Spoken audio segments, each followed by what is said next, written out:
Hello everyone, welcome back to my channel. कमर दर्द से रिलेटेड आप लोगों के सवाल ले रही हूँ। घनश्याम जी ने पूछा है कि मुझे लोअर बैक और कूल्हों की मांसपेशियों या नसों में जलन बहुत होती है। क्या आपको भी ऐसा फील होता था या अकड़न, खिंचाव और जलन फील होता है? आपका कोई ऐसा अनुभव है तो आपने इस परिस्थिति से कैसे निपटा? देखिए, मुझे लोअर बैक से लेकर अपर बैक पूरा गर्दन तक की जो मांसपेशियां थी वो बहुत ही कमज़ोर फील होती थी। उनसे मुझे बिल्कुल मदद नहीं मिलती थी, ठीक है।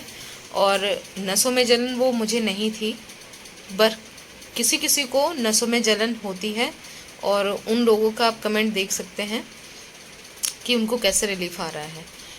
मेरी मांसपेशियों में अकड़ाहट बहुत थी, पूरे रीढ़ की हड्डी अकड़ी हुई लगती थी और मसल्स खींचते बहुत थे, ठीक है।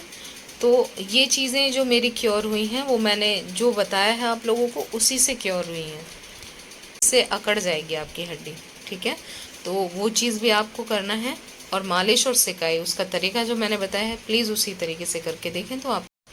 अगला सवाल परमजीत कौर जी का है, जिन्होंने कहा है कि मुझे बैठने से पेन स्टार्ट हो जाता है, वॉक करते मुझे कोई पेन नहीं होता। और ये मोस्टली पेशेंट की एक थॉट प्रोसेस है जिनको रिलीफ भी आ गया है, 50-60% रिलीफ आ गया है।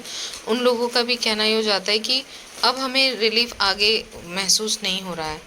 तो जिनको आपको सिर्फ बैठने पे पेन हो रहा है ना, आप वॉक कर रहे हो, आप काम भी सारे कर रहे हो, आप सीढ़ी भी उतर रहे हो, उससे भी प्रॉब्लम नहीं हो रही, लेकिन आप समझें इस चीज़ को कि आपकी जो प्रॉब्लम है वो इसलिए ठीक नहीं हो पा रही है क्योंकि आप उसे ठीक होने ही नहीं देना चाहते हैं। और जिनको भी एक ही जगह पे पेन है और दूसरी जगह पे पेन नहीं है, और मैं मना करती हूँ कि ये काम मत करिए, जिनको कमर में तकलीफ़ है, जिनको नस दबी है, जिनको डिस्क की प्रॉब्लम है, तो वो ये कहते हैं कि इस चीज़ से पर्टिकुलर काम करने से तो हमें पेन नहीं हो रहा है तो इसलिए हम वो कर सकते हैं। लेकिन ऐसा नहीं है। अगर आप खड़े होते हो, आप वॉक करते हो, तो आपका पूरा वज़न डिस्क पर पड़ता है।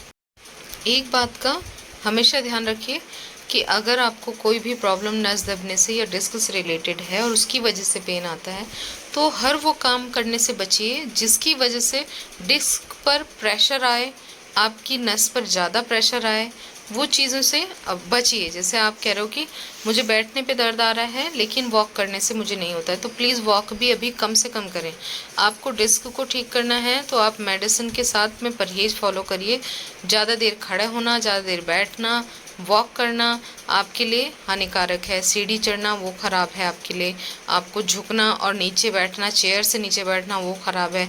आप पे चेयर पे भी बैठ रहे हो लेकिन आगे की तरफ झुक के बैठ रहे हो, वो भी ख़राब है। तो इन चीज़ों का आपको एहतियात रखना पड़ेगा कि जो काम आपकी प्रॉब्लम को बढ़ाएगा वो नहीं करना है, तभी ये चीज़ ठीक हो पाएगी, है ना। तो अगर आपको दर्द नहीं बढ़ रहा है वॉक करने पे तो प्लीज़ अभी मत करें, फिर भी मत करें, ठीक है, वॉक। कुछ पेशेंट ऐसे हैं जो मुझसे जब बात करते हैं तो उनका ये कहना होता है कि अभी हमको इतनी प्रॉब्लम नहीं है, और मैं भी बता देती हूँ कि मुझे नहीं लगता कि आपको इतनी प्रॉब्लम है जहाँ पे मुझे लगता है। लेकिन वही पेशेंट फिर मुझे कॉल करते हैं महीने भर बाद कि अब दर्द बर्दाश्त से बाहर हो गया है, अब खड़ा भी नहीं हुआ जा रहा है, सुनपन भी आ गया। तो ऐसे में प्रिकॉशंस बहुत ज़रूरी होते हैं, अवेयर रहना चाहिए आपकी प्रॉब्लम के प्रति आपको, है ना। तो जो मैंने बताया है प्लीज़ उन चीज़ों पर फोकस करें, अपना कंप्लीट ट्रीटमेंट के साथ अपने परहेज को करते चलें। परहेज मीन्स जो काम आपको नहीं करना है उसे नहीं करना है, इस चीज़ का ध्यान रखिए। थोड़ा सा लाइफस्टाइल को चेंज करिए तो यकीनन आप इस चीज़ से बाहर आ जाएंगे। घबराने की बात नहीं है। और अभी जो भी जिनको कम प्रॉब्लम है वो उन चीज़ों को, उन कामों को करने से बचिए, गाड़ी ड्राइव करने से बचिए और अपना ध्यान रखिए, ठीक है। भावना जी का सवाल था कि प्रोटीन वगैरह लेने की ज़रूरत है क्या बोन्स के लिए, या मेडिसिन ही वीकनेस दूर कर देगी? देखिए, आप जो नॉर्मल डाइट ले रहे हो वो लेते रहिए। प्रोटीन अच्छी चीज़ है, आप उसे इंक्लूड करिए जिस तरह से भी आपको मिले। आप अंडा ले सकते हो, आप चिकन ब्रेस्ट ले सकते हो, चिकन ले सकते हो, आप जो भी नॉनवेज में हो सकता है वो ले सकते हो। आपको जितने भी वेजिटेरियन प्रोटीन्स हैं वो भी आप ले सकते हो। कोई मसला नहीं है। प्रोटीन तो आपकी बॉडी को रिपेयर करने के लिए होता है ना। लेकिन अगर आपको ये चीज़ें नहीं भी मिल रही हैं तभी भी मुझे लगता है कि मेरी वीकनेस जो है वो धीरे धीरे गई है। जो मेरे मसल्स की वीकनेस थी तो वो मेडिसिन से गई है, और प्रॉपर जो नॉर्मल डाइट मैंने लेती थी मैंने आपको बताया है, मैंने वही ली है ना। तो आप इंक्लूड करना चाहें तो कर सकते हैं, अदरवाइज़ मुझे लगता है कि आप जो नॉर्मल डाइट के साथ ले रहे हैं उसी से आपको इससे आराम मिलता चला जाएगा। शिवांगी गुप्ता जी ने पूछा है कि उनका जो है 8th मंथ चल रहा है, आई होप कि प्रेगनेंसी का होगा, तो 8th मंथ चल रहा है, और साथ में क्या कर सकते हैं पेन कम करने के लिए ये भी बता दीजिए। तो अगर आप प्रेग्नेंट हैं और आपका 8th मंथ चल रहा है तो होपफुली बहुत जल्द अच्छे से सब कुछ डिलीवरी सब हो जाए। और जहाँ तक 1 महीने की या 1.5 महीने की ये बात अब रह गई है, तो उसके लिए अगर आपको बहुत ज़्यादा दर्द है तो सिर्फ मालिश और सिकाई ही मैं इस चीज़ में आपको कह सकती हूँ कि आप ये करिए, क्योंकि इसके अलावा कोई मेडिसिन वगैरह तो कोई नहीं बताएगा आपको, कोई डॉक्टर भी नहीं कहेगा मेडिसिन के लिए।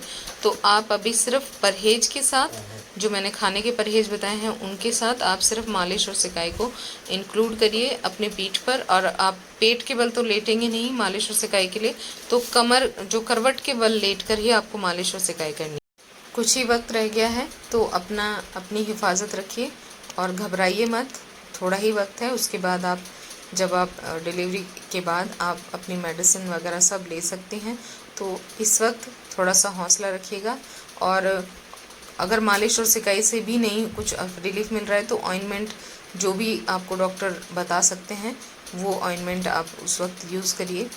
बस इस टाइम आपके लिए यही कह सकती हूँ, अपना एहतियात से रहेंगे और नॉर्मल जो पेन है उसका आने का वेट करिएगा, तभी जाइएगा, तो नॉर्मल डिलीवरी होने के पूरे चांसेस होते हैं। अपना पूरा ध्यान रखिएगा। आज के लिए बस इतना ही। वीडियो हेल्पफुल लगे तो लाइक शेयर एंड सब्सक्राइब। मिलते हैं नेक्स्ट